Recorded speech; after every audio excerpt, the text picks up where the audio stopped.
कहानी के इस भाग को देखने से पहले कहानी को पूरा समझने के लिए इसके पहले के भागों को अवश्य देखें, जिसका लिंक मैंने डिस्क्रिप्शन बॉक्स में दे दिया है। तो चलिए मित्रों, देर ना करते हुए कहानी को शुरू करते हैं।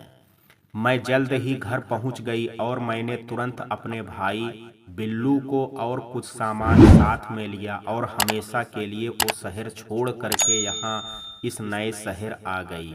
यहाँ आकर के भी मुझे कोई काम नहीं मिल रहा था। बहुत दिनों तक मैं और मेरा छोटा भाई बिल्लू भूखे प्यासे रोड के किनारे ही पड़े रहे। मैं जिसके पास भी काम ढूंढने जाती वो ही मुझे या तो ना बोल देता या फिर मुझसे मेरे जिस्म का सौदा करने को कहा।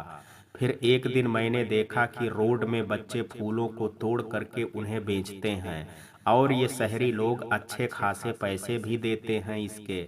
इसलिए फिर मैंने और मेरे भाई ने ये काम शुरू कर दिया। इससे हमें सिर्फ 2 वक्त का खाना ही नसीब हुआ, पर शायद हमारे नसीब में कुछ और ही लिखा था। इसलिए एक दिन मेरे भाई बिल्लू को एक कार वाले से एक्सीडेंट हो गया और उसके दोनों पैर चले गए। डॉक्टर ने तुरंत 2 लाख रुपए मांगे ऑपरेशन करने के लिए। मैं जो 1 वक्त तक का खाना भी अपने भाई के लिए नहीं जुटा पा रही थी, उसके लिए 2 लाख रुपए देना नामुमकिन था। मैं डॉक्टर के आगे बहुत रोई, बहुत गिड़गिड़ाई, पर उस डॉक्टर को कोई असर नहीं हुआ। उल्टा उसने मुझसे कहा कि अगर मैंने शाम तक पैसे जमा नहीं किए तो वो मेरे भाई को हॉस्पिटल से बाहर कर देंगे। ये सुन करके मैं बहुत घबरा गई और इधर उधर सबसे हाथ पैर जोड़ करके पैसे मांगने लगी। तभी एक लड़की की नज़र मुझ पर गई और वो मेरे पास आई और उसने कहा कि वो मुझे पैसे दिलवाने पर मदद करेगी और इसलिए मैं उसके साथ चल पड़ी। थोड़ी दूर जा कर के हम एक होटल पर गए, पर जब मैंने ध्यान से उस होटल को देखा तो वो नॉर्मल होटल नहीं था, बल्कि एक बार था जहां पर लड़कियां छोटे छोटे कपड़े पहन करके नाच रही थी और सारे मर्द दारू पी करके उन पर पैसे हवा में बस उड़ाए जा रहे थे। ये देख करके मैं बहुत घबरा गई और उस लड़की से मैंने कहा कि मुझे कुछ ठीक नहीं लग रहा है, मैं यहाँ से जाना चाहती हूँ। तब उस लड़की ने कहा कि तुम चिंता मत करो, तुम्हारे साथ यहाँ कुछ भी जोर जबरदस्ती नहीं होगा। जो भी होगा तुम्हारी मर्जी से होगा। अगर तुम्हें काम पसंद आए तो करना, वरना मत करना। उसकी बात सुन करके फिर मैंने भी सोचा कि आखिर एक बार काम जानने में हर्ज ही क्या है। जब मैं वहां पर गई तब उस लड़की ने वहां के मालिक से मेरे बारे में बताया तो उस आदमी ने मुझे ऊपर से नीचे तक देखा और कहा कि क्या काम करेगी तो। मैंने कहा कि कुछ भी, बस अपने जिस्म का सौदा नहीं करूंगी। मेरी बात सुन करके उस आदमी ने कहा पैसे तो उसी में बहुत मिलते हैं। मैंने कहा कि मुझे बहुत नहीं, बस अपनी ज़रूरत जितने हैं उतने पैसे चाहिए। उस आदमी ने कहा कि तेरी जो ज़रूरत है वो तेरी औकात से बाहर है। मैंने कहा तो फिर मुझे अपनी औकात जितना काम ढूंढना चाहिए। मेरी ये हिम्मत देख करके वो आदमी बहुत खुश हुआ और उसने मुझे बार में साफ सफाई का काम दे दिया और एडवांस में 2 लाख रुपए भी, इस शर्त के साथ कि जब तक ये पैसे मैं चुका नहीं देती तब तक मैं ये बार छोड़ करके मैं कहीं नहीं जा सकती और एक भी दिन की मैं छुट्टी नहीं ले सकती हूँ। और ये काम मेरा रात के 8 बजे से सुबह के 6 बजे तक होगा। इसके साथ ही मेरे साथ बार में कोई मर्द जबरदस्ती या बदतमीजी ना करे, इसकी सुरक्षा भी दी जाएगी। ये वक्त और ये जगह सुन करके एक पल को मेरा मन किया कि मैं इस आदमी को मना कर दूं, पर जब मेरे भाई बिल्लू का ख्याल आया तो मैंने हाँ कह दिया। मैंने पैसे लिए और कल से काम पर आने को कह करके वहां से हॉस्पिटल चली गई और जा करके तुरंत पैसे जमा कर दिए। इसके बाद मेरे भाई का ऑपरेशन हुआ और उसके दोनों पैर काट दिए गए। उसके बाद वो लड़की जिसने मुझे नौकरी दिलाई थी वो मेरे भाई को देखने हॉस्पिटल आई तो उसे मेरी हालत का पता चला। तो वो मुझे अपने साथ अपने रूम में ले गई जहाँ पर वो अकेले रहती थी। कुछ दिन हम भाई बहन वहीं रहे और फिर जब मुझे मेरी पगार मिलने लगी तो बार के मालिक ने अपने उधर दिए पैसे को किस्त में काटना शुरू कर दिया और बाकी का मुझे दे देता। उसी में मैं अपना और अपने भाई का खर्चा चलाती थी। पर उसमें भी मेरा गुजारा नहीं हो रहा था, तो मैंने अपने मालिक से पगार बढ़ाने के लिए कहा, तो उसने मुझे बार में नाचने के लिए कहा। मैं पैसे तो कमाना चाहती थी, पर अपनी इज्जत के साथ, अपनी इज्जत को नीलाम करके नहीं। इसलिए मैं कुछ भी नहीं बोली और अपना काम करने लगी। पर उस बार में रह करके मुझे मेरी माँ का वो सच पता चला, जिसे मैं बचपन से कभी समझ ही नहीं पाई, कि आखिर क्यों मेरी माँ हर रात काम पर जाती थी और सुबह होते ही सबकी नज़र से छिप करके घर वापस आ जाती थी। मुझे ये जान करके बहुत दुख हो रहा था अपनी माँ के लिए, कि मेरी माँ ने कैसे अपनी इज्जत का सौदा करके मेरी इज्जत की रक्षा की। इसलिए अब अपनी इज्जत को कायम रखना मेरा भी फर्ज था। ये कहते हैं ना दीदी, कि एक गरीब के आगे के साथ साथ पीछे से भी मार ली जाती है। ये बोलते ही बिजली की आंखों से आंसू की बूंदें लुढ़क गई। ये देख करके बेला ने बिजली को सीने से लगाया और कहा कि फिर तुम हॉस्पिटल ब्लड डोनेट करने कैसे आई? तब बिजली ने कहा कि मेरे भाई की दवाई चल रही थी, मेरे पास पैसे कम पड़ रहे, जिसकी वजह से उसके लिए दवाई नहीं खरीद पा रही थी, और इज्जत के साथ पैसा कमाना मेरे लिए बहुत मुश्किल था। तभी एक दिन मैंने एक पोस्टर देखा और उसके बारे में पता करते हुए इस हॉस्पिटल में आ गई और अपना खून बेच करके अपने भाई का खून बढ़ाने लगी।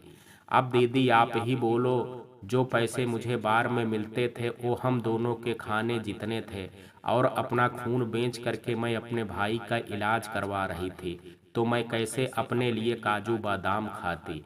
बिजली की बात सुन करके बेला की भी आंखें नम हो गई और वो वहां से उठ करके चुपचाप बाहर चली गई। बिजली को लगा कि शायद बड़े लोग ऐसे ही होते हैं। हम गरीब की पहले जिंदगी में झांकते हैं, फिर जब इन्हें हमसे कुछ नहीं मिलता तो ये अपना पल्ला झाड़ करके चले जाते हैं। थोड़ी देर बाद अचानक ही बिजली के दरवाजे पर खटखट की आवाज हुई। बिजली और उसका भाई बिल्लू बस खाना ही खाने जा रहे थे, लेकिन आवाज सुन करके बिजली ने अपना खाना साइड कर दिया और दरवाजा खोलने के लिए गई। उसने देखा कि बेला दो आदमियों के साथ उसके घर के बाहर खड़ी थी और उसके साथ में कुछ सामान भी है। बेला ने उन दोनों आदमियों को सारा सामान घर के अंदर रखने को कहा।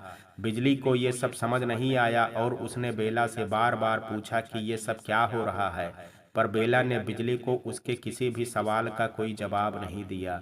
सारा सामान जब घर के अंदर आ गया तब बेला ने उन आदमियों को कुछ पैसे दिए और वो लोग वहां से चले गए। उनके जाते ही बिजली ने दोबारा से बेला से सवाल करना शुरू कर दिया। तब बेला ने बिजली को एक जगह पर बैठाया और पानी का एक ग्लास देते हुए कहा कि इतना परेशान मत हो बिजली, मुझ पर यकीन करती हो ना, मुझे अपनी बड़ी बहन मानती हो ना, मुझ पर भरोसा रखो, मैं तुम्हारे साथ कुछ गलत नहीं करूंगी। तभी बिल्लू ने देखा कि उस सामान में बहुत सारे खिलौने भी थे और उन्हें देख करके बिल्लू ने बेला से कहा कि आप ये सब मेरे लिए लाई हैं क्या? बिल्लू की बात और खुशी को देख करके बेला बिल्लू के पास गई और उसने सारे सामान की तरफ देखते हुए कहा कि हाँ, ये खिलौने, ये कपड़े, ये चॉकलेट और ये ज़रूरत का सारा सामान तुम्हारे और तुम्हारी बिजली दीदी के लिए है। ये सुन करके बिल्लू खुशी से बोला कि आपका बहुत बहुत धन्यवाद बेला दीदी, जो आपने ये सब मेरे और मेरी दीदी बिजली के लिए किया है। बिजली कुछ समझ नहीं पा रही थी कि आखिर क्यों बेला उसके लिए इतना सब कुछ कर रही है, और फिर इतना सब कुछ बिजली से रुका नहीं गया और वो इशारे से बेला को बाहर लेकर के गई और उसने बेला से पूछा कि आखिर क्यों आप इतना सब कुछ मेरे और मेरे भाई के लिए कर रही हैं? आप क्यों इतनी दूर मेरा घर ढूंढते हुए यहाँ तक चली आई हैं? आखिर क्यों आपको मेरे बारे में सब कुछ जानना था? तब बेला ने कहा कि मैं खुद नहीं जानती बिजली की आखिर क्यों मैं ये सब कर रही हूँ, और सच कहूँ तो मैं खुद को वैसा करने से रोक भी नहीं पा रही हूँ। और तुम्हें सच कहूँ तो अभी कुछ दिनों तक तो मैं ऐसी हालत में थी कि मैंने पिछले 6 महीने से अपने पति तक से बात नहीं की थी, पर तुम्हें देखते ही अचानक मेरे दिल में कुछ हुआ और मैं तुम्हारे पास खींची चली आई, और तुम्हारे जाने के बाद भी मुझे रह रह करके बस तुम्हारे ही ख्याल आते रहे, और फिर मैंने डिसाइड किया कि मैं तुमसे एक बार ज़रूर मिलूंगी। बेला की बात सुन करके बिजली को भी बहुत अजीब लगा ये सब, और तभी बिजली ने बेला से कहा कि और आपके बच्चे कहाँ हैं? क्या आप अपने बच्चे से भी बात नहीं कर रही थी? ये सुनते ही बेला फूट फूट करके रोने लगी। बेला को ऐसा रोता देख करके बिजली समझ गई कुछ तो बेला के साथ बहुत बुरा हुआ है। बिजली ने बेला के कंधे पे हाथ रखा और कहा कि मैंने आपको अपना मान करके अपने बारे में एक एक बात बता दी, तो क्या अब आप मेरे साथ अपना दुख नहीं बांटेंगी? ये सुन करके बेला बिजली के गले से लग करके रोने लगी और फिर बेला ने अपने बारे में उसे सब बता दिया। बेला की बात सुन करके बिजली को भी बहुत बुरा लगा और उसे अब समझ आया कि क्यों बेला ये सब उसके और उसके भाई के लिए कर रही थे। तब बिजली ने बेला के आंसू पोंछे और कहा कि अब मैं और मेरा भाई है ना आपके पास। जब भी आपको अकेलापन महसूस हो तो आप हमारे पास चले आइएगा।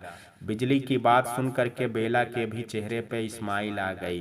बिजली ने बेला से कहा कि मैं आपसे एक विनती करना चाहती हूँ कि आप ये बात सिर्फ मेरे और अपने बीच ही रहने देंगी कि मैं और मेरा छोटा भाई बिल्लू सगे नहीं बल्कि सौतेले भाई बहन हैं। क्योंकि अगर बिल्लू को ये सच पता चला तो पता नहीं बिल्लू कैसे रिएक्ट करेगा, और फिर ऐसा भी हो सकता है कि वो मुझे सौतेला मान करके मुझसे नफरत भी करने लगे या फिर मुझे छोड़ करके चला जाए। बेला ने बिजली की बात सुन करके कहा कि तुम तो बिल्लू के सगे भाई से भी ज्यादा प्यार करती हो और उसकी देखभाल भी करती हो, फिर सगा सौतेले में क्या फर्क पड़ता है? तब बिजली ने कहा कि फर्क पड़ता है, हर किसी को नहीं पर किसी किसी को बहुत फर्क पड़ता है। सौतेला शब्द सुनते ही पता नहीं लोगों के मन में एक अजीब सी भावना जग जाती है और लोग फिर उस इंसान को दूसरी नज़रों से देखना शुरू कर देते हैं। लोगों का नज़रिया सामने वाले के लिए बदल जाता है और फिर कब किसके दिमाग में कौन सी भावना हावी हो जाए हम इस बात की गारंटी तो नहीं ले सकते हैं ना। क्योंकि मैं और मेरे भाई दोनों ही अलग अलग माँ की संतानें हैं और हमारे विचार भी एक दूसरे से अलग ही होंगे। इसलिए मैं नहीं चाहती कि हम भाई बहन का प्यार एक सौतेले शब्द से टूट करके रह जाए। बिजली की बात सुन करके बेला ने मुस्कुराते हुए कहा कि तुम इस बात की चिंता मत करो कि मैं कभी भी इस राज से पर्दा नहीं उठने दूंगी। अच्छा बिजली, अब मैं चलती हूँ क्योंकि शाम हो रही है और मेरे पति और माँ भी लौट करके आने वाले होंगे। वो मुझे घर पर नहीं देखेंगे तो बहुत परेशान हो जाएंगे। बिजली बेला के गले से लग गई और उसे बाय कहा। बेला को भी बिजली का ये प्यार देख करके बहुत अच्छा लगा और वो भी मुस्कुराते हुए अपने घर चली गई। बेला को घर पहुंचते पहुंचते बहुत देर हो चुकी थी और जब बेला अपने घर पहुंची तो उसने देखा कि घर के बाहर उसकी माँ उसका इंतजार कर रही थी। बेला बहुत घबरा गई थी कि वो अब अपनी माँ से क्या कहेगी कि वो कहाँ गई थी। बेला की माँ उससे कुछ पूछती कि बेला सामने से जा करके अपनी माँ से कहने लगी कि वो मुझे घर पर बैठे बैठे बहुत बोर हो रही थी, इसलिए मैं पास के मंदिर चली गई थी और वहां बैठे बैठे मुझे पता ही नहीं चला कि कब इतनी देर हो गई। अपनी बेटी की हड़बड़ाती हुई आवाज सुन करके बेला की माँ को थोड़ा अजीब लगा कि आखिर बेला मंदिर गई थी तो इसने इतना घबराने की कौन सी बात है। लेकिन अपनी बेटी को दोबारा से जिंदगी जीते देख बेला की माँ ने इन सब बातों को अनसुना कर दिया और बेला के सिर पर हाथ रखते हुए कहा कि कोई बात नहीं, कल से मैं भी तेरे साथ चलूंगी। बेला ने अपनी माँ की बात सुन करके मुस्कुरा दिए और दोनों घर के अंदर चली गई। थोड़ी देर में बादल भी आ गया और आज जब उसने बेला को फिर से पुराने रूप में देखा तो उसे भी बहुत खुशी हुई। अब बेला धीरे धीरे ठीक हो रही है और बेला के ठीक होते ही उसकी जिंदगी भी अब ठीक हो जाएगी। सब ने डिनर साथ किया और फिर सब अपना अपना काम पूरा करके सोने के लिए चले गए। आज बादल बेला का इंतजार करता रहा और जब बेला कमरे में आई तो उसने बेला को अपने पास बुलाया और उसके हाथ को पकड़ करके अपने दिल की बात उससे कहने लगा। बादल की बातें सुन करके बेला को भी बहुत बुरा लग रहा था कि बेला की वजह से बादल को कितना कुछ सहना पड़ा, पर बेला भी बेचारी क्या करती, आखिर वो भी तो अंदर ही अंदर बहुत बड़े तूफान से लड़ रही थी। बातें करते करते अचानक ही बादल ने बेला के ओठों को चूम लिया। बेला बादल की इस हरकत से समझ गई थी बादल उससे क्या चाहता है। और फिर बेला उसकी पत्नी थी तो कितने ही दिन बादल से भाग सकती थी। और फिर ऐसा जरूरी तो नहीं कि जैसा बेला के मन में है वैसा बादल भी चाहता हो। इसलिए आज बेला ने अपने मन को समझा लिया और खुद को बादल की बाहों में सौंप दिया। थोड़ी ही देर में दोनों एक दूसरे के प्यार में खो गए। अगली सुबह जब बेला की नींद खुली तो उसने खुद को बादल की बाहों में पाया। अब बादल और बेला के रिश्ते सुधर रहे थे। उसके बाद भी न जाने क्यों बेला अंदर से खुश नहीं थी। उसके दिमाग में तो जैसे उस बिजली का ही ख्याल हर वक्त रहता था, जो सुबह उठ करके भी अपने और बादल के बारे में नहीं सोच रही थी, बल्कि उसका मन बिजली से बात करने को हो रहा था। और उसने सोचा कि अगर बिजली का नंबर उसके पास होता तो वो उसे कॉल करके बात कर लेती। धीरे धीरे बेला और बादल की जिंदगी पटरी पर आने लगी। अब बेला पहले की तरह हंसती, बोलती और खुश रहती। बेला में आए इस परिवर्तन के पीछे की क्या वजह थी ये तो बादल ने जानने की कोशिश नहीं की, पर वो तो सिर्फ इस बात से ही खुश था कि उसकी बेला वापस से ठीक हो रही है।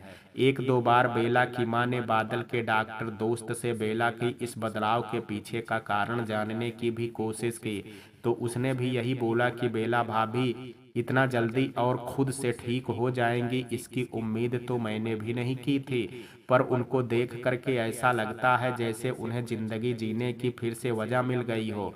बेला की मां को बेला के ठीक होने से कोई एतराज नहीं था, पर बेला की हरकतों को भी वो नज़रअंदाज नहीं कर पा रही थी। बेला पहले कभी कभी बिजली और बिल्लू से मिलने जाती थी और जब भी जाती तो उनके लिए बहुत सारे गिफ्ट लेकर के जाती। अब बिल्लू के इलाज की जिम्मेदारी भी बेला उठाने लगी थी। वो खुद तो जॉब नहीं करती थी, पर आए दिन बादल से किसी न किसी बहाने पैसे मांग लिया करती थी। बादल भी बेला के ठीक होने से बहुत खुश था और वो अब उसे किसी भी चीज के लिए रोकता टोकता नहीं था। पर बेला की माँ को बेला का रोज रोज पैसे मांगना कुछ ठीक नहीं लगता था। कई बार उन्होंने बेला से पूछा भी कि आखिर वो इतने पैसे का करती क्या है, तो बेला ने हर बार जवाब देने की जगह बात को ही पलट दिया। अब बेला बिजली और बिल्लू की हर तरफ से मदद करने लगी थी। हालांकि बिजली ने बेला को कई बार ये सब करने से मना किया, पर बेला कहाँ किसी की सुनने वाली थी। धीरे धीरे उसका लगाव बिजली से और बढ़ता गया और वो अब तो रोज ही बिजली से मिलने आने लगी। बेला को रोज बिजली के घर आते और बिजली के बदले हालातों को देख करके अब बिजली के बस्ती वाले भी शक करने लगे थे और बिजली से हजारों सवाल भी। बिजली खुद ही नहीं समझ पा रही थी कि आखिर बेला और उसके भाई के लिए इतना सब क्यों कर रही थी, तो वो इसका जवाब भला दूसरों को कैसे देती। कुछ दिन ऐसे ही बीत गए, पर अब बेला की माँ को बेला पर और भी ज्यादा शक होने लगा था, क्योंकि अब बेला रोज ही बादल के ऑफिस जाने के बाद बिजली से मिलने जाती थी और बादल के घर आने से पहले वापस लौट करके आती थी। और वो बादल से इस बारे में जिक्र भी नहीं करती थी, वो हर रोज कहीं बाहर जाती है। कई बार बेला की माँ ने बेला के साथ चलने के लिए कहा तो शुरू शुरू में बेला ने कई बहाने बना दिए, और जब बेला की माँ ने साथ में चलने की जिद की तो बेला अब उन्हें गुस्से से जवाब देने लगी। बेला के इस बर्ताव से बेला की माँ को शक यकीन में बदल गया और उसने बेला से अब कुछ नहीं कहा, बल्कि अब वो बेला पर नजर रखने लगी। बेला को भी इस बात की भनक लग गई थी कि उसकी माँ को उस पर अब शक होने लगा है, इसलिए बेला भी अब बहुत संभल करके रहने लगी थी। पर बिजली की तरफ बढ़ता लगाव बेला को सारी हदें तोड़ने के लिए मजबूर कर देता था। और फिर कहते हैं ना कि सच ज्यादा दिनों तक छिप नहीं सकता। ठीक वैसे ही एक दिन बेला की एक गलती ने बेला की माँ को उसके सच तक पहुंचा दिया। अब बेला के पास बिजली का नंबर था तो वो उससे जब मन होता तब कॉल पर बात कर लेती थी, और बिजली को भी जब कोई काम होता तो वो भी बेधड़क बेला को कॉल कर लेती थी। तभी एक दिन बिजली का कॉल बार बार बेला के फोन पर आ रहा था। बेला उस वक्त नहा रही थी और बेला की माँ फोन के बार बार बजने से परेशान होकर के देखने आई थी कि कहीं ये कॉल बादल का तो नहीं। बेला की माँ जैसे ही बिजली का कॉल उठाने वाली थी वैसे ही बेला अचानक ही बाथरूम के टॉवल लगाए हुए वहां पर पहुंच गई और अपनी माँ के हाथों से अपना फोन छीन लिया। बेला का इस तरह से बर्ताव और बेला की इस हरकत को देख करके बेला की माँ को बहुत बड़ा अजीब लगा, क्योंकि कभी भी बेला के लिए इतना जरूरी कुछ नहीं था कि वो अपनी लाज शर्म सब खो बैठे। बेला ने तुरंत फोन उठाया और उसने कहा कि वो अभी नहा रही है, थोड़ी देर में कॉल करती है उसे। इतना कह करके बेला ने कॉल कट कर दिया और अपनी माँ से नजरें बचा करके बाथरूम की तरफ जाने लगी। तभी बेला की माँ ने बेला से कहा कि बादल का ही फोन था ना, तभी तू नहाने से भाग करके आई है। बेला को समझ नहीं आ रहा था कि वो अपनी माँ से अपनी इस हरकत के लिए क्या जवाब दे, और उसने अपनी माँ को हाँ में हाँ मिला दिया और बाथरूम की तरफ चली गई। लेकिन आज बेला की इस हरकत को देखने के बाद बेला की माँ ठान ली थी कि आज वो सच तक पहुंच करके रहेंगी। इसलिए उन्होंने बेला के कमरे का दरवाजा तो खोला, पर वो बाहर ना जा करके बेला के कमरे के अंदर एक पर्दे के पीछे गई और बेला के बाहर आने का इंतजार करने लगी। दरवाजे के बंद होने की आवाज से बेला को लगा कि उसकी माँ उसके कमरे से जा चुकी हैं, और तभी बेला ने अपने कपड़े पहनने और बाथरूम से बाहर आ करके बिजली को कॉल किया। बिजली ने फोन उठा करके तुरंत बेला को अपने घर आने के लिए कहा, तो बेला ने उसे जवाब देते हुए कहा कि वो 20 मिनट में उसके घर पहुंच जाएगी। और जल्दी ही जल्दी बेला बिजली के घर जाने की तैयारी करने लगी। उसने अलमारी से थोड़े कैश निकाले और खुद भी रेडी होकर के कमरे से बाहर चली गई। बेला परेशान थी कि वो अपनी माँ को क्या जवाब देगी कि वो कहाँ जा रही है, पर उसे उसकी माँ जब घर में नहीं दिखी तो वो मौका देख करके घर से बाहर चली गई। अब बेला की माँ तो बेला के कमरे में ही छिपी थी, इसलिए वो बेला को नहीं दिखी, पर उन्होंने बेला की हर एक हरकत को बहुत अच्छे से देख लिया था। इसलिए वो भी बेला के पीछे पीछे जल्दी घर पर ताला मारी और अपने साथ अपना पर्स लिया और निकल गई। बेला बहुत जल्दी में थी, इसलिए वो बहुत तेज चल रही थी, पर बेला की माँ की उम्र बहुत ज़्यादा थी। बेचारी फिर भी अपनी पूरी कोशिश कर रही थी कि आज बेला उनकी पहुँच से बाहर नहीं जानी चाहिए। उन्होंने देखा कि बेला कुछ दूर जाने के बाद एक ऑटो में बैठ गई, तो उन्होंने भी पास खड़ी ऑटो को इशारा से बुलाया और बेला की ऑटो के पीछे लगा दिया। उस ऑटो वाले ने बेला की माँ से पूछा भी कि आखिर वो उस ऑटो का पीछा क्यों कर रही हैं। तो बेला की माँ ने बात संभालते हुए कहा कि अरे हम दोनों माँ बेटी हैं, और हम दोनों में छोटी सी बात को लेकर के झगड़ा हो गया है, और मेरी बेटी गुस्से से घर से बाहर निकल गई है। अब लड़की बड़ी है और गुस्से में भी है, तो एक माँ होने के नाते मुझे डर लग रहा है कि कहीं वो कुछ उल्टा सीधा ना कर ले अपने साथ, बस इसलिए उसके पीछे पीछे जा रही हूँ। अब बेला की माँ की उम्र भी बहुत थी, और फिर ऑटो वाले को भी लगा कि उसे तो सिर्फ पैसों से मतलब है, उसे क्या कोई किसी का भी पीछा करे। फिर उसने अपनी ऑटो को फुल स्पीड में बेला की ऑटो के पीछे लगा दिया। कुछ देर बाद बेला का ऑटो एक बस्ती के बाहर जा कर के रुका, तो पीछा कर रहे ऑटो वाले ने भी उसी बस्ती से थोड़ा दूर ऑटो को रोक दिया। बेला की माँ उस बस्ती को देख करके बहुत हैरान हो गई कि आखिर बेला को यहाँ किससे काम होगा। बेला ने उस ऑटो वाले को पैसे दिए और बिजली के घर की तरफ चल पड़ी।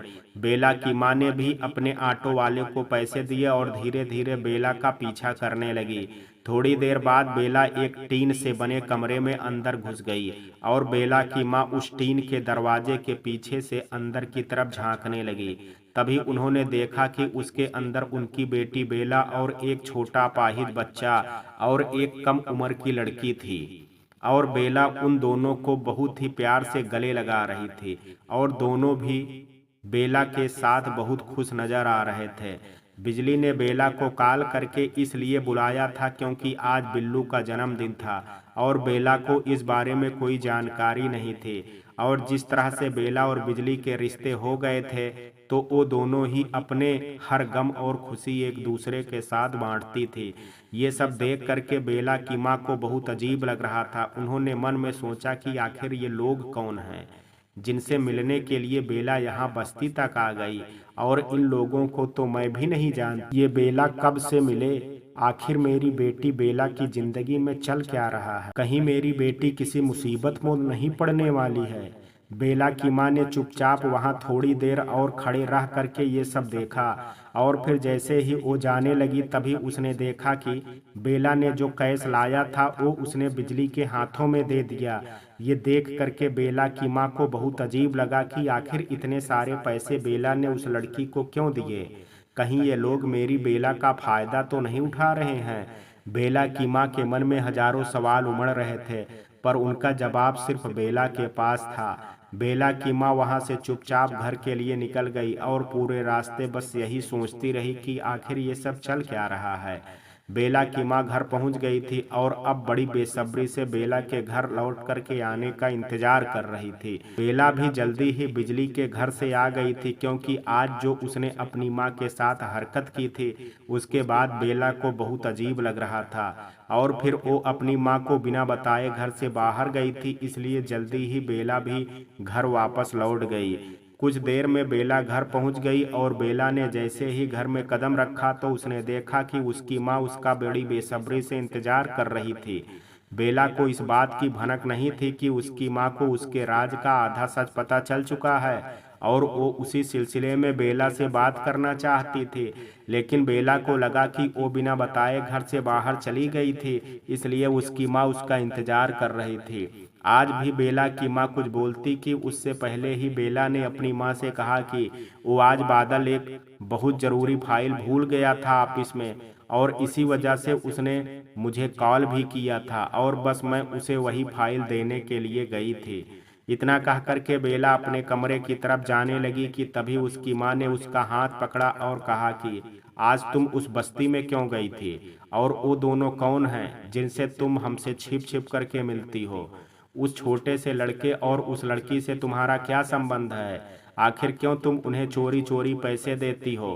क्या रिश्ता है तुम्हारा उनके साथ? मैंने तो कभी इन लोगों को नहीं देखा तुम्हारे साथ। फिर आज कैसे ये लोग तुम्हारे लिए इतने खास हो गए कि तुम इनके लिए अपनी माँ और अपने पति से झूठ बोलने लगी।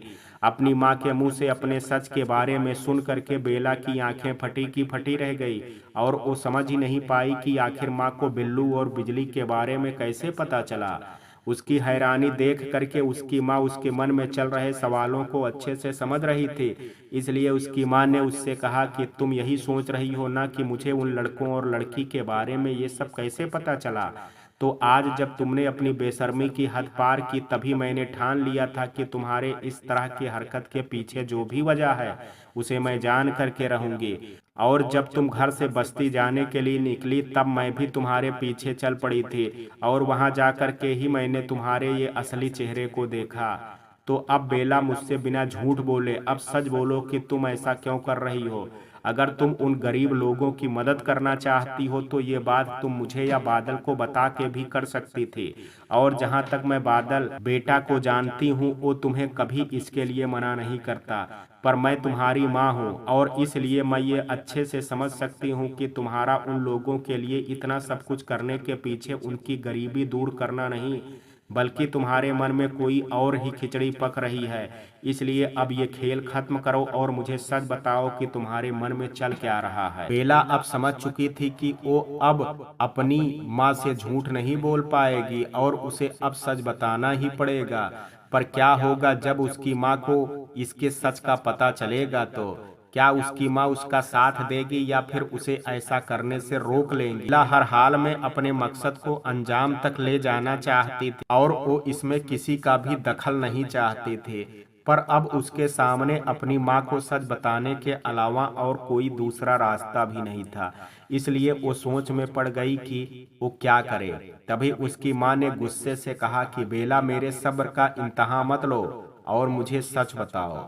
तब बेला ने कहा कि मैं बिजली से हॉस्पिटल में मिली थी जब उस दिन बादल को डिस्चार्ज होना था। ना जाने क्यों मैं बिजली को देख करके उसकी ओर आकर्षित हो गई और खुद ही मैं उसके बारे में उससे पूछने चली गई, और फिर हमारी बात अधूरी ही रह गई। पर बिजली ने जाते जाते अपना पता मुझे दिया। पहले तो मैंने इस बारे में कुछ सोचा नहीं, पर ना जाने क्यों बिजली से मिलने के बाद रह रह करके उसका ख्याल मेरे मन में आने लगा, और मैं ना चाहते हुए भी सिर्फ बिजली के बारे में सोचने लगी। वो मुझे अपनी बल्कि बहुत अपनी सी लगने लगी। और फिर अगले ही दिन मैं उसके बताए एड्रेस पर पहुंच गई और वहां मैं बिजली के छोटे भाई बिल्लू से मिली, जो एक दुर्घटना में अपने दोनों पैर को कटा बैठा था। और फिर बिजली ने मुझे अपने बारे में सब कुछ बताया, और ये सुन करके ना जाने क्यों मेरा दिल बिजली और उसके भाई के लिए बहुत दुखी हुआ। और फिर मैंने वो किया जो मेरा दिल मुझसे कहता चला गया। तब बेला की माँ ने कहा कि ये तो तूने मुझे अपना और बिजली के बारे में बताया, पर अब तू बिजली से क्या चाहती है मुझे ये जानना। बेला ने बड़ी हैरानी से अपनी माँ की तरफ देखा और कहा कि ऐसा कुछ नहीं है माँ, मैं बिजली से कुछ नहीं चाहती, मैं तो बस उनकी मदद कर रही थी। तब बेला की माँ ने कहा कि तू क्या मुझे बेवकूफ समझती है? मैं तेरी माँ हूँ माँ, मैंने तुझे जन्म दिया है, तेरी हर एक आदत को बहुत अच्छे से जानती हूँ, और मैंने देखा है तेरी आंख में एक अनचाहे सपने को पलते हुए। और मुझे डर है कि कहीं तू ऐसी कोई ख्वाहिश ना पाल बैठे जिससे तेरी और बादल की जिंदगी खतरे में पड़ जाए। इसलिए तू मुझे सिर्फ वो बता जो तुझसे मैं पूछ रही हूँ। तब बेला ने एक गहरी सांस ली और उसने कहा कि मैं बिजली से एक बच्चा चाहती। ये सुनकर के बेला की माँ ने बेला से कहा कि क्या उस लड़की की शादी हो चुकी है? तब बेला ने कहा कि नहीं, वो अभी तक कुंवारी है। बेला की माँ ने कहा तो बिना शादी के तुझे बच्चा पैदा करके देगी? बेला ने अपनी माँ की तरफ देखा और कहा कि कैसी बातें कर रही हो तुम? तुम्हें एक औरत हो करके ऐसी बातें करना शोभा नहीं देता है माँ। तब बेला की माँ ने कहा तो क्या उसकी शादी होने वाली है? तब बेला ने कहा कि अभी तक तो नहीं। तब बेला की माँ के दिमाग में वो अपाहिज लड़के का ख्याल आया कि कहीं वो बेला उसकी बात तो नहीं कर रही है। उन्होंने बेला से कहा कि कहीं तुम बिल्लू को तो गोद लेने के बारे में नहीं सोच रही हो? तब बेला ने कहा कि नहीं माँ, मैं बिजली को प्रेग्नेंट करके उससे अपना बच्चा पैदा करना चाहती हूँ, जैसे एक औरत सच में माँ बनती। बेला की माँ ने कहा पर बिजली तेरे लिए ऐसा करेगी क्यों? क्यों एक औरत अपना बच्चा तुझे देगी? एक माँ कितनी ही गरीब और लाचार क्यों ना हो, पर वो अपने बच्चे का सौदा कभी नहीं करती है। तब बेला ने कहा कि वो बच्चा सिर्फ बिजली का नहीं बल्कि मेरा भी होगा, उसके अंदर हमारे खानदान का खून होगा। तब बेला की माँ ने कहा कि तू कहना क्या चाहती है, मुझे कुछ समझ में नहीं आ रहा है। बिजली का बच्चा तेरा बच्चा कैसे हो गया? और फिर तेरे खानदान का खून भी? तू जो भी कह रही है साफ साफ कहा। तब बेला ने कहा कि मैं बादल और बिजली की शादी करवा करके बिजली से बादल का बच्चा पैदा करने को कहूंगी। फिर जब वो बच्चा पैदा हो जाएगा तब मैं वो बच्चा बिजली से ले लूंगी और फिर वो बच्चा मेरा हो जाएगा। बेला की ये बात सुन करके बेला की माँ के कदमों से जमीन ही खिसक गई और वो बेला को आंखें फाड़ फाड़ करके देखने लगी। उन्हें समझ में नहीं आ रहा था कि वो बेला से क्या कहें, क्योंकि बेला ने तो सारी हदें ही पार कर दी थी। बेला की माँ को बेला की बात को सुन करके बहुत गुस्सा आया और उन्होंने बेला को एक थप्पड़ मारा और कहा कि तू होश में तो है या फिर बांझ होने के दर्द ने तुझे पागल बना दिया है? अरे तुझे पता भी है कि तू क्या बोल रही है? अरे तू अपना ही पति और अपनी गृहस्थी में आग लगाने पर क्यों तुली है? अरे बच्चा बच्चा क्या दुनिया में एक तू ही नहीं है जिसे औलाद का दुख नहीं है? बहुत सी औरतें हैं जो माँ नहीं बन सकती हैं, तो क्या वो सब भी तेरी तरह सोचने लगे और अपने पति की दूसरी शादी करवा दें? अरे तू पढ़ी लिखी लड़की है, तुझ पर लाखों का कर्जा ले करके पैसे इसलिए नहीं खर्च किए थे कि जब तुझे बुद्धि से काम लेना चाहिए तो तू पागलों की तरह काम करे। अरे मैं इतनी पढ़ी लिखी नहीं हूँ, पर इतना जानती हूँ कि आजकल जो औरतें माँ नहीं बन पाती वो बहुत सी टेक्नोलॉजी के जरिए माँ बन सकती हैं, पर बच्चा भी उनका और उनके पति का होता है, बस कोख दूसरी औरतों की होती है।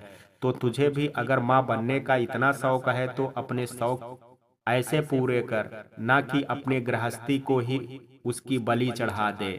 बेला ने कहा कि नहीं माँ, अगर मैंने ऐसे बच्चा पैदा किया तो उस बच्चे को वैसा प्यार और सम्मान नहीं मिलेगा बादल के परिवार वालों से जैसा वो डिजर्व करता है। और मैं नहीं चाहती कि मेरे बच्चे को किसी भी तरह की कोई जिल्लत उठानी पड़े, इसलिए मैं बिजली की शादी बादल से करवा करके ही बच्चा पैदा करवाऊंगी।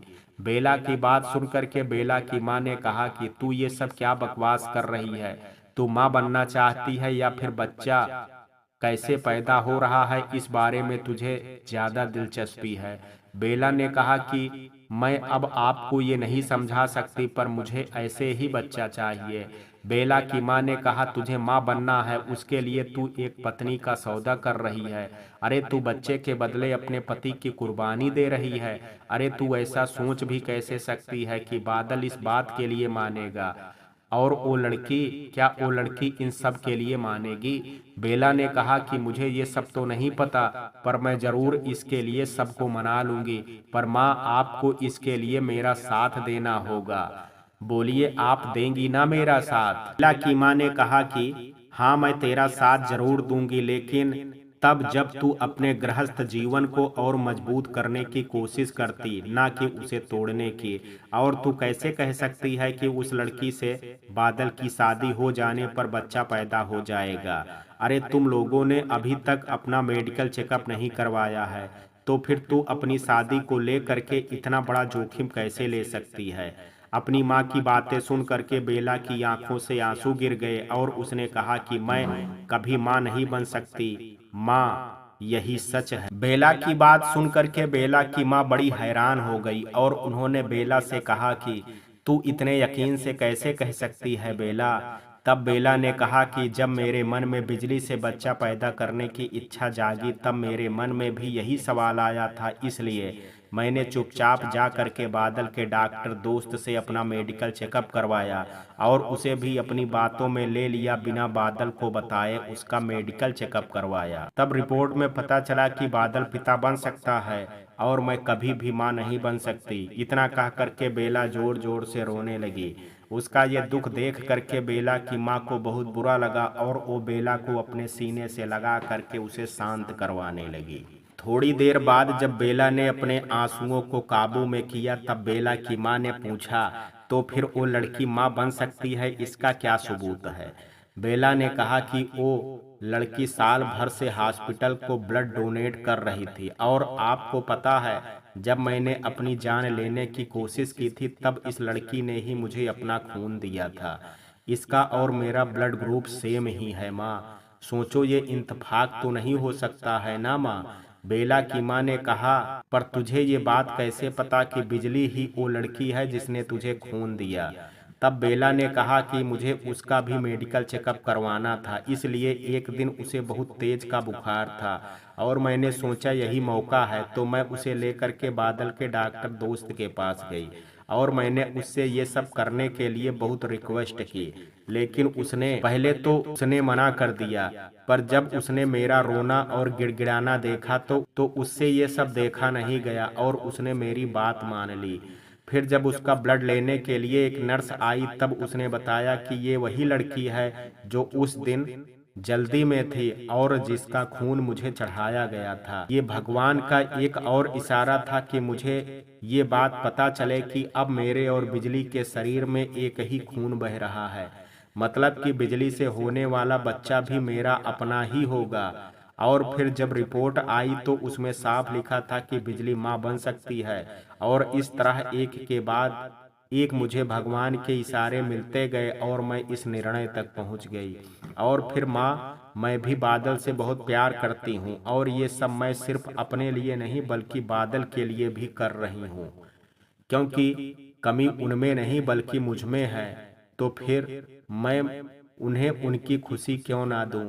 और फिर बादल की माँ भी तो यही करना चाहती थी। अगर कमी मुझ में है तो वो बादल की दूसरी शादी करके पोते का सुख पाना चाहती थी।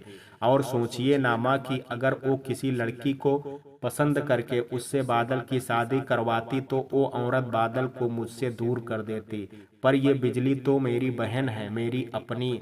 वो सिर्फ बादल से मुझे एक बच्चा पैदा करके देगी, बाकी कुछ नहीं होगा उनके बीच।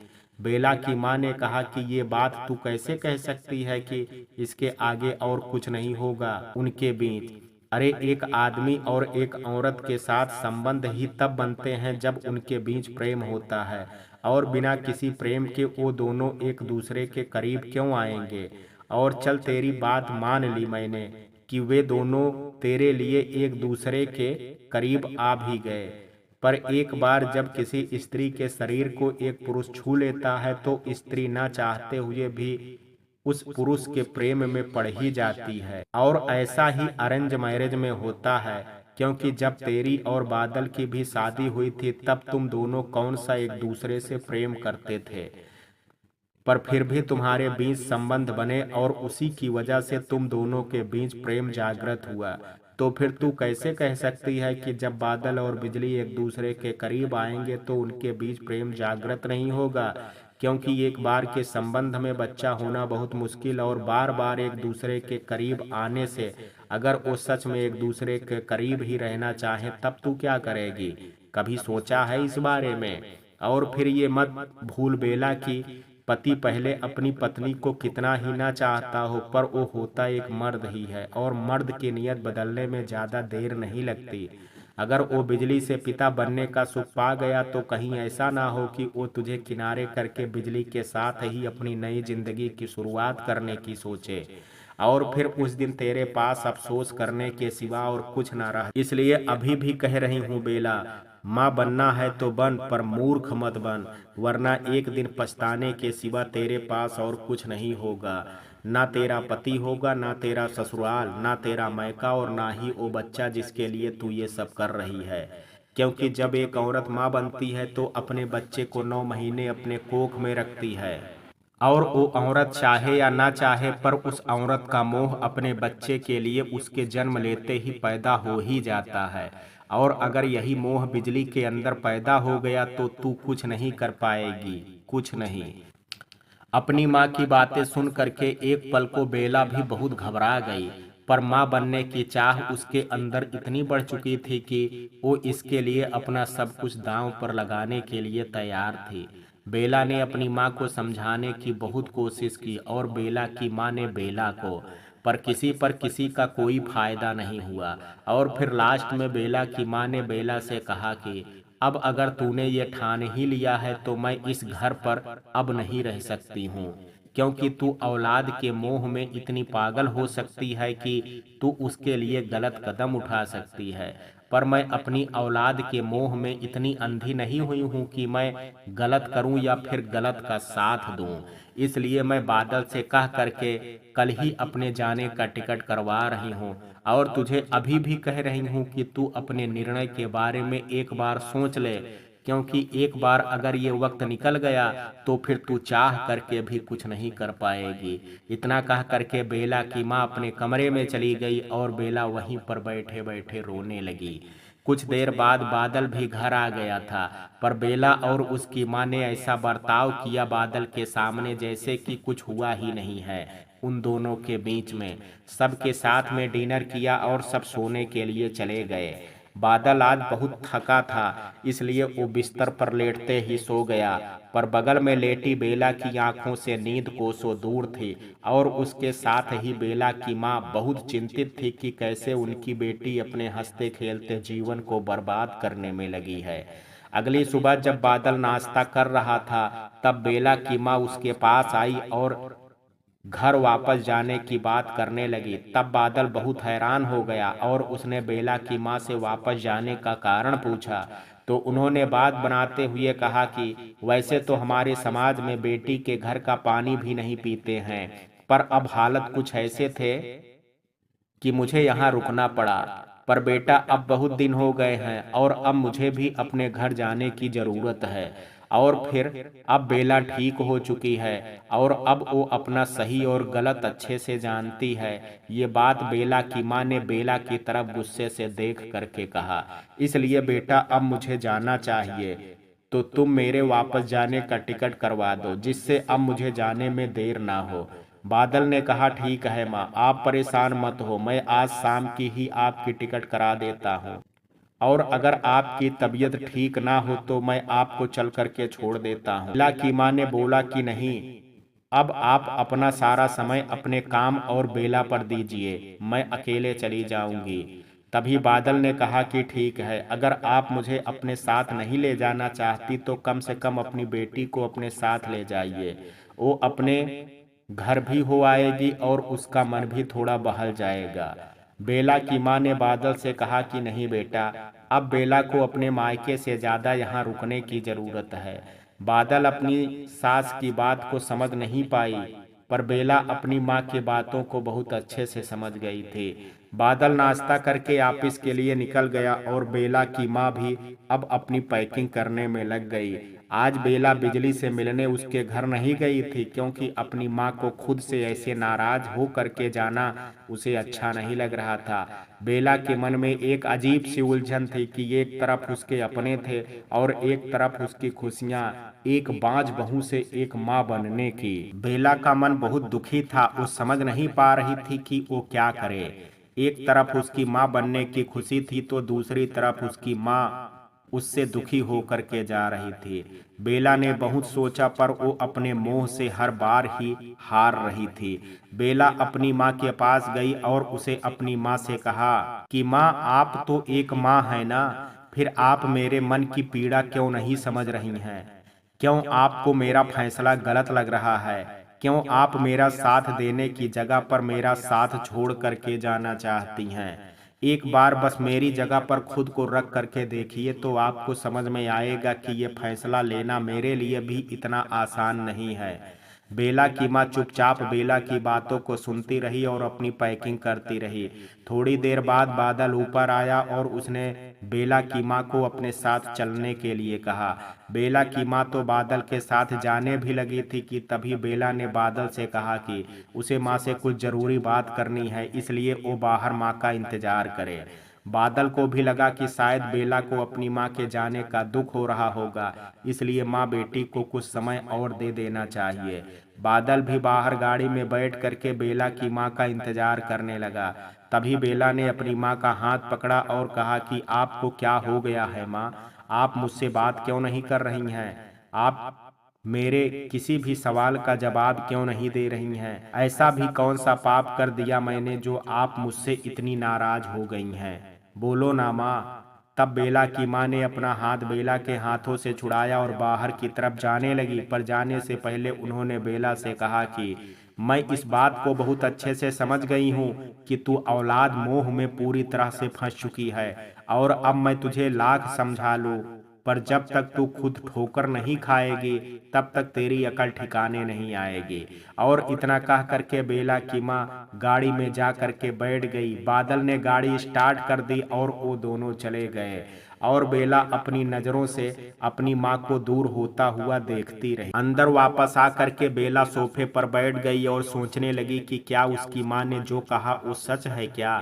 क्या सच में बादल का प्रेम दूसरी औरत के साथ सो जाने से मेरे लिए कम हो जाएगा? क्या बिजली जो मुझे अपनी बड़ी दीदी बोलती है उसकी नीयत अपनी बहन के पति के लिए बदल जाएगी? और मेरा बच्चा जो आने वाला है, जो अभी सिर्फ एक सोच में है, क्या उसके आते ही सब कुछ बदल जाएगा? बेला ऐसा सब कुछ सोच ही रही थी कि तभी एक दूसरे ख्याल ने बेला को उसके सवालों के जवाब देते हुए कहा कि नहीं, ऐसा कुछ भी नहीं होगा। मेरा पति मुझसे बहुत प्यार करता है और वो मेरे काबू में है। उसे तो मैं जैसे चाहूं वैसे रख सकती हूँ। और फिर बिजली, अरे उसे तो बस अपनी गरीबी दूर करनी है। मैं उसे इतने पैसे दूंगी कि वो कभी भी मेरे खिलाफ जाने की हिम्मत नहीं करेगी। और फिर वो बच्चा, एक बार बिजली ने बच्चा पैदा कर दिया तो मैं खुद बिजली को अपनी जिंदगी और गृहस्थी से दूर कर दूंगी। सब कुछ वैसा ही होगा जैसा मैं चाहती हूँ। बेला के मन में ऐसा विचार आते ही एक बार फिर बेला खुशी से हंसने लगी और अपनी आंखें बंद करके अपने बच्चे के बारे में सोचने लगी। तभी बेला की माँ को बस स्टॉप तक छोड़ करके बादल भी घर आ चुका था। और जब उसने बेला को ऐसे आंखें बंद करके मुस्कुराते हुए देखा तो वो खुश हो गया और बेला को गोद में सिर रख करके बैठ गया। बेला ने देखा कि बादल उसके गोद में सिर रख करके बैठा हुआ है तो उसे बहुत अच्छा लगा, और उसके मन में बादल को लेकर के जो ख्याल आया था वो अब और भी ज्यादा मजबूत हो गया था। तभी बादल ने बेला से कहा कि तुम आज बहुत खुश लग रही हो, जबकि तुम्हारी माँ आज अभी थोड़ी देर पहले ही गई हैं। मुझे लगा कि तुम अपनी माँ के जाने के बाद दुखी होगी, रो रही होगी, इसलिए मैं ऑफिस से छुट्टी लेकर के जल्दी घर आ गया। पर तुम तो यहाँ अलग ही जश्न मना रही हो। क्या बात है, क्या तुम भी मेरी तरह अपनी माँ से तंग आ गई हो? तब बेला ने गुस्से से बादल की तरफ देखा। बादल ने कान पकड़ते हुए बेला से तुरंत माफी मांगी और कहा कि मैं तो बस मजाक कर रहा था। तब बेला ने अपना मूड ठीक किया और कहा कि ऐसा नहीं है बादल, मुझे माँ के जाने का दुख है, पर तुम भी तो ये बात जानते हो कि माँ को अपनी गृहस्थी है और परिवार है। अब वो पूरी जिंदगी हमारे साथ तो रह नहीं सकती, उन्हें भी अपना परिवार संभालने के लिए जाना ही होगा। माँ के जाने का दुख तो मुझे बहुत है, पर मैं इस सच को भी तो नहीं झुठला सकती हूँ ना। और बात रही मेरे मुस्कुराने की, तो एक बात बताओ बादल, अगर तुम्हें कोई पापा कह करके बुलाए तो तुम्हें कैसा लगेगा? बादल ये सुन करके स्तब्ध रह गया और उसने अपनी नजर बेला के पेट की तरफ कर ली। तभी बेला ने दुखी मन से कहा कि नहीं बादल, मैं माँ नहीं बनने वाली। बेला का उदास चेहरा देख करके बादल ने कहा कि तो फिर तुम ऐसा सवाल क्यों कर रही हो मुझसे? तब बेला ने कहा कि तुम मेरे सवाल पर सवाल मत करो, बस जो मैं पूछ रही हूँ उसका जवाब दो। तब बादल ने कहा कि सच कहूँ बेला, तो मैं अभी किसी भी बारे में कुछ सोचना नहीं चाहता। मैं बस अभी तुम्हारे साथ अपनी जिंदगी के सुनहरे पल जीना चाहता हूँ, और फिर जब बच्चा आना होगा हमारी जिंदगी में तो वो आएगा। उसके लिए तुम इतनी परेशान मत हो। और जाओ, जा करके आज मेरे लिए मस्त कड़क चाय बनाओ, बहुत दिन हो गए हम दोनों ने साथ में बैठ करके चाय नहीं पी। इतना कह करके बादल वहां से उठ करके अपने कमरे में चला गया और बेला मन ही मन सोचने लगी कि शायद ये रास्ता बहुत कठिन होगा मेरे लिए, क्योंकि बादल तो बच्चे के बारे में अभी बात ही नहीं करना चाहता। और उसे जब ये पता चलेगा कि उसे दूसरी शादी करनी है तो ना जाने तब कौन सा तूफान आएगा मेरी जिंदगी में। और उससे भी पहले बिजली, मैं बिजली को कैसे इन सब के लिए मनाऊंगी? अगर उसने मना कर दिया तो मेरे बच्चे का क्या होगा? नहीं, चाहे मुझे जो करना पड़े, पर मैं माँ बन करके ही रहूंगी। चाहे फिर इसके लिए मुझे भगवान से भी लड़ना पड़े तो मैं लड़ने से पीछे नहीं हटूंगी, पर मैं माँ बन करके रहूंगी। मैं एक बाज बहू बन करके अपनी सारी जिंदगी नहीं बिताने वाली हूँ। मेरा भी मेरी खुशियों पर अधिकार है। मैं भी एक माँ बन सकती हूँ और मैं बनूंगी, चाहे जो हो जाए। और मैं जैसे चाहती हूँ वैसे तो मैं करके रहूंगी, भले ही मुझे इसकी कितनी ही बड़ी कीमत क्यों ना चुकानी पड़े, पर मैं माँ बन करके रहूंगी। बेला की मानसिक स्थिति देख करके ये समझ आ रहा था कि उसके ऊपर समाज और अपनों के तानों का इतना गहरा असर हो चुका था कि वो औलाद के मोह में बहुत बुरी तरह से फंस चुकी है। बिल्कुल एक दलदल की तरह, जिससे बाहर निकलने की जितनी कोशिश करो वो अपने में फंसे व्यक्ति को अपनी ओर मजबूती से खींचता है। बेला ने सोच तो लिया था कि उसे क्या करना है, पर कैसे करना है इसका हल तो उसके पास भी नहीं था। बेला की इसी उधेड़ बुन में 2 से 3 दिन बीत गए और तब तक उसने ना तो बिजली से बात की और ना ही उससे मिलने गई। फिर एक दिन बिजली खुद ही बेला के घर पता करते करते उसके घर पहुंच गई। उस दिन बादल शहर से बाहर गया हुआ था ऑफिस के किसी काम से, इसलिए बेला अकेले ही घर पर थी। बेल के बजते ही बेला ने घर का मुख्य द्वार खोला तो उसके होश उड़ गए। उसने देखा कि सामने बिजली खड़ी थी। बिजली को ऐसे अचानक से अपने सामने देख करके बेला बहुत घबरा गई और उसने तुरंत ही बिजली को खींच करके अपने कमरे के अंदर लिया गई और दरवाजे को अंदर से बंद कर लिया। बेला का ऐसा बर्ताव देख करके बिजली बहुत घबरा गई और उसने बेला से कहा, क्या हुआ दीदी, आप मुझे देख करके इतनी घबरा क्यों रही हैं? बेला ने बात बनाते हुए कहा कि अरे नहीं, ऐसा कुछ नहीं है, वो अचानक से मैंने तुम्हें देखा न तो मैं घबरा गई, और मेरे सोसाइटी वाले अच्छे लोग नहीं हैं, सब पर नजर रखते हैं, इसलिए मैंने तुम्हें अंदर बुला लिया। बिजली ने कहा कि कोई बात नहीं दीदी, वैसे आपके घर आने से पहले मैंने आपको एक नहीं बल्कि कई बार कॉल किया था और आपने भी कॉल का जवाब नहीं दिया।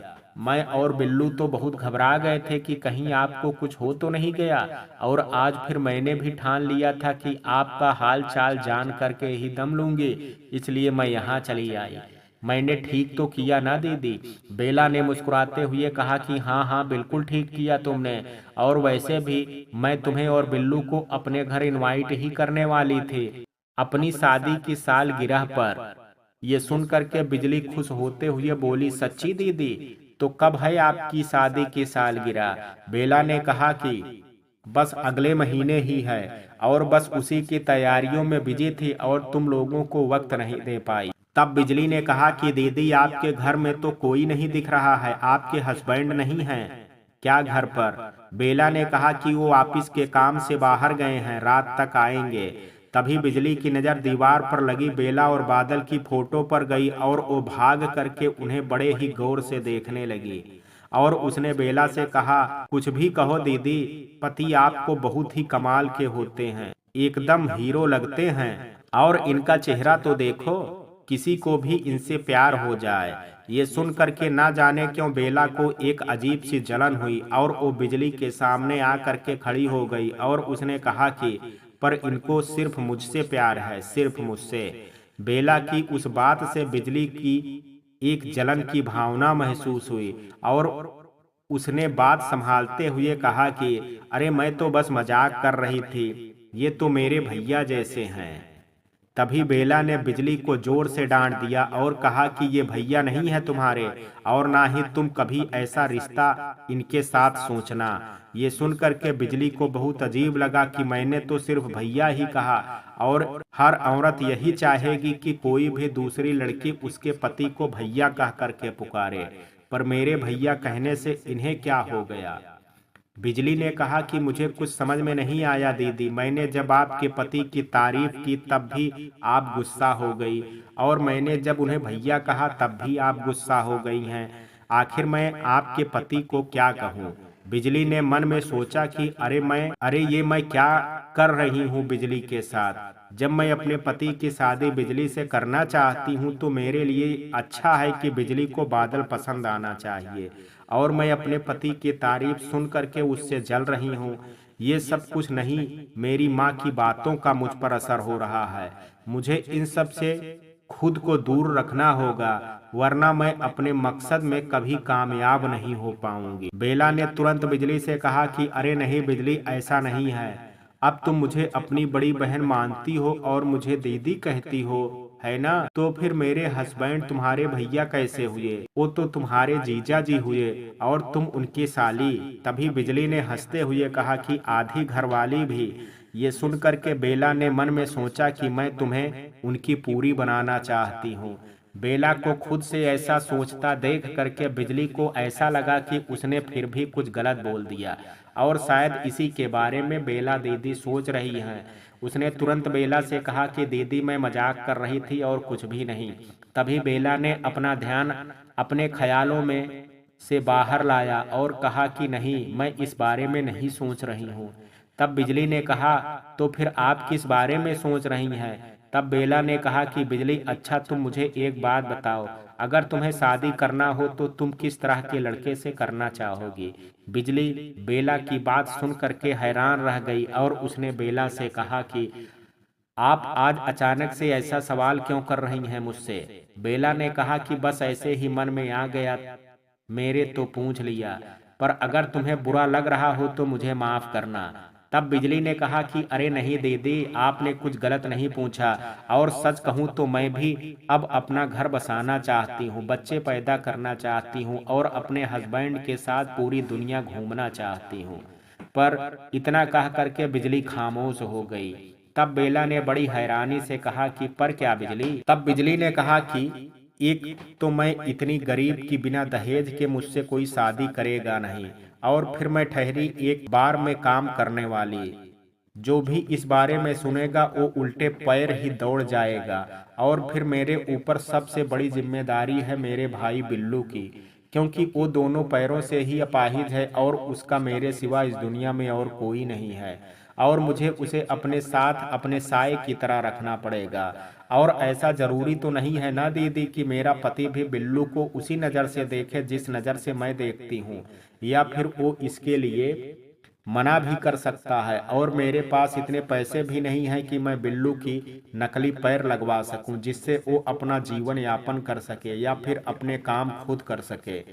तो अब बताओ दीदी, इतनी परेशानियों के बीच में कैसे अपनी शादी के सपने देख सकती हैं? बिजली की बात सुन करके बेला ने कहा कि बाकी तुम्हें और कोई दिक्कत नहीं है ना शादी करने से? मेरा मतलब है कि तुम शादी तो करना चाहती हो ना? बिजली ने कहा कि अरे भला शादी से मुझे क्या दिक्कत होगी? आखिर मैं भी एक लड़की हूँ, मुझे भी दुल्हन बनने का मन करता है।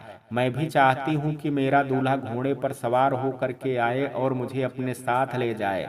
इतना बोलते बोलते बिजली की नज़र बेला पर गई और उसने तुरंत अपने मुंह में हाथ रख लिया और कहा कि माफ करना दीदी, मैं थोड़ा भावनाओं में बह गई थी और आपके सामने पता नहीं क्या क्या बोल गई। तो मित्रों, कहानी के इस भाग में आज इतना ही। शेष कहानी कल देखेंगे। कहानी का ये भाग आपको कैसा लगा, आप अपनी राय मुझे कमेंट बॉक्स में जरूर दीजिएगा। वीडियो पसंद आया हो तो वीडियो को लाइक शेयर, अगर चैनल पर पहली बार विजिट कर रहे हैं तो कृपया चैनल को सब्सक्राइब करना ना भूलें। कल मिलते हैं कहानी के शेष भाग के साथ। तब तक के लिए जय हिंद, जय भारत।